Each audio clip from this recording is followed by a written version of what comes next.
Welcome to Shelby Stitcher. This is Joan Parker. I had a specific request from one of my new friends on Instagram and Facebook to show how I use this cord. And I'm going to take this clip off one-handed. Look at me.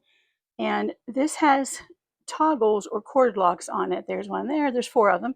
One is holding this end to the side of my quilt frame. And I'm going to walk you through setting this up as I would for a quilt. So here's a quilt top that I just finished, and this is the one the quilt toggles were set for.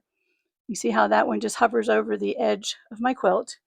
And then this is a very thin polyester cord that does not stretch. So here you can see this one is fed through, and I put it in this little space between the two metal parts of my quilt frame because it seems to hold in place better there. Now I'm going to walk you over, sorry if I make you dizzy, but the purpose for this cord is twofold. I lined this up on my initial basting stitch with the right and left side of my quilt top. And then I use an HQ16 for my machine quilting. It doesn't have a very large throat space. So I'm turning the lights on there so you can see a little better. Okay, do you see here's where my cord is? My machine goes past that right now. So what I do when I initially set it up is you can see right here was the actual place where I backed up when I basted the quilt top on at the start. So I'm just going to pull down on that right edge, and I'm going to go over here. Sorry for the dizziness. I'll try to go a little more slowly. I'm going to go over here, and I'm going to slide this a little bit this way.